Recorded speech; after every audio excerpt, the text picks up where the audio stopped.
Hi, my innovation, which I will call the EI monitor, is could look many different ways, but the whole purpose of it is to put a voice in the person who's using its head. So it's kind of like we remember the little pictures of your conscious where you have a little angel on one side and a little devil on the other. So in our after school programs and working with our families, we would already have trained the children and instructed them on these 6 basic questions. So when they hear the voice talking into their ear, the questions aren't a surprise.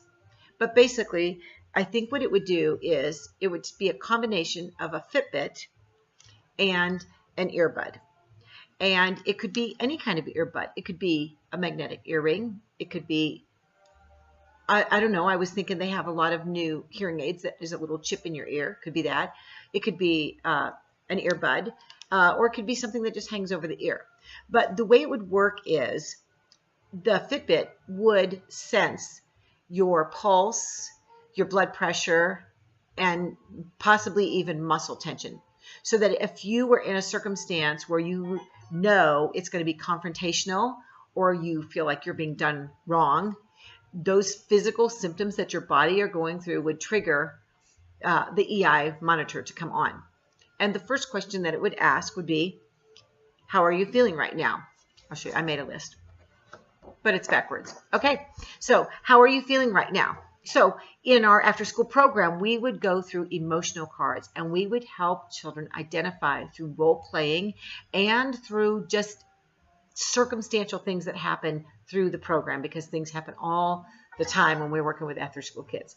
How are you feeling? So they would be able to identify, I'm feeling sad, I'm angry, I'm hurt, that was unfair. They would be able to give an actual name to what they're actually feeling. Then the second question is, why do you feel that way? It's obvious that they feel that way, and so we don't want to negate how they feel, but we want to ask them why they feel that way. Sometimes that's all you have to do to solve the problem. But so the second question would be, why do you feel that way? So you would voice, the child or the person using the EI monitor would voice that. The third question is, how do you want to act right now?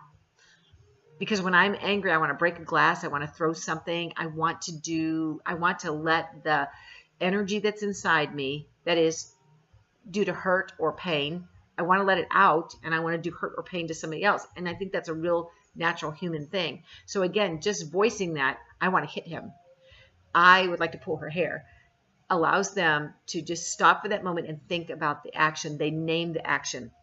The fourth question is, what is one bad thing you could do right now? What would one good thing be that you could do right now?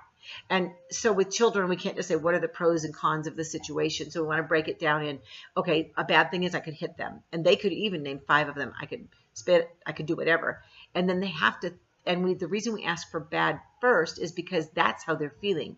So now we're going to ask them, what is one good choice that they could make? And you will see them think, well, I could walk away and do nothing. I could ask, why did you do that to me? So there's all these different things that they would already know, because we've role played this a lot in the after school program and they've been trained. They would know what those good choices are, and they would know what the bad choices are, that comes easy. Then the fifth question is, what would happen if you choose the bad action? What would happen if you choose one of the good actions? And so they want to see the end result. So if I hit her, she's probably going to hit me back. We're going to have a fight. I'm going to get in trouble with my mom. If we're at school, we could both be suspended. So they're looking at the consequences of those actions, and then they do the same thing for the good. What would the result be if you chose to say, I'm sorry? And then they would look at those results as well. And there's usually obviously a drastic difference between the end result on those. And then number 6 is, which I've kind of toyed with number 6, but I think what I've landed on is, do you need to ask someone to help you make a choice?